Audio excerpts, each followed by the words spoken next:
কয়েকদিন যাবৎ খুব বৃষ্টি হচ্ছে সব জায়গাতেই। তো আমাদের এখানেও প্রচুর বৃষ্টি।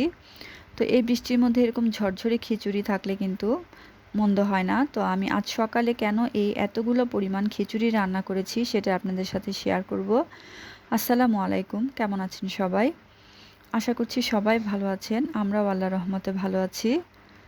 তো এখানে আমি প্রায় 1 কেজি পরিমাণ চাল নিয়েছি। রেগুলার যে ভাতের চালটা সেটা দিয়ে আমি খিচুড়িটা করছি। আর সাথে আমার বাসায় 2 প্রকারের ডাল ছিল এখানে, বুটের ডাল আর হচ্ছে মসুরের ডাল। তো আমি দুটো ডালই দিয়েছি। এবার আমি একটা হাঁড়িতে তেলের মধ্যে কিছু গরম মশলা, আদা রসুন বাটাটা দিয়ে পেঁয়াজ কুচিটা একটু ভেজে এর মধ্যে ভালোভাবে কষিয়ে নিয়েছি। এবার আমি যে গুঁড়া মশলা, রেগুলার যে মশলাগুলা সেগুলো দিয়ে দিলাম। আর আমি খিচুড়িটা অবশ্যই ঝাল করে করব। আর এর জন্য আমি বেশ কয়েকটা কাঁচামরিচি দিয়ে দিলাম। তো খিচুড়িটা করেছি হচ্ছে আজকে আমার বাসায় 3 জন মিস্ত্রি আসবেন কাজ করতে।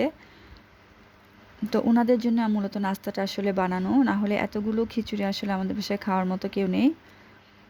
তো যাই হোক, আমি তো প্রথমে ভেবেছিলাম ওনারা খাবেন কিনা বা পছন্দ করে কিনা। তো মাশাআল্লাহ ওনারা খুব পছন্দ করেই খেয়েছে। তো এবার আমি চালটাকে কিছুক্ষণের জন্য একটু ভেজে নিচ্ছি। যেহেতু আমি ঝরঝরে করব খিচুড়িটা, তো আমি যখন ঝরঝরে খিচুড়ি রান্না করি তখন এই প্রসেসে রান্না করি। তো অনেকে হাতে মেখে সব মশলা একসঙ্গে দিয়ে পানি দিয়ে বসিয়ে দেয়, সেটাও কিন্তু খুব টেস্ট হয়।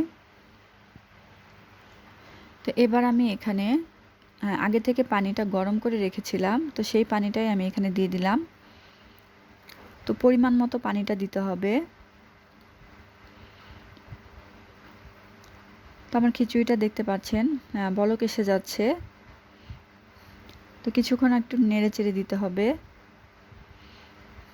আর এই ঝরঝরে খিচুড়িটার সঙ্গে কিন্তু ডিম ভুনা বা মাংস দুটোই খুব ভালো লাগে।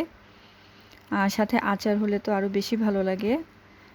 তো দেখেন এই পর্যায়ে আমার খিচুড়ির পানিটা অনেকটা শুকিয়ে এসছে। এবার আমি চুলার আঁচটা একদম কমিয়ে দমে দিয়ে দিব।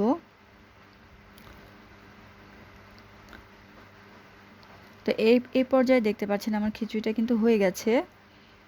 আমি এরকম ঝরঝরে করতে চেয়েছিলাম, মাশাআল্লাহ খুব সুন্দর হয়েছে। আর খেতেও খুব বেশি মজা হয়েছিল। আমি সব মশলাগুলোই একদম পারফেক্ট দিয়েছিলাম। তো আলহামদুলিল্লাহ। তো আমার ভিডিওটা যদি ভালো লাগে সবাই লাইক কমেন্ট করে পাশে থাকবেন। আর এরকম খিচুড়ি কার কার পছন্দ জানাবেন, বিশেষ করে বৃষ্টির সময়। তো এবার আমি কিছুক্ষণের জন্য একটু দমে দিয়ে তারপর হচ্ছে নামিয়ে নিব।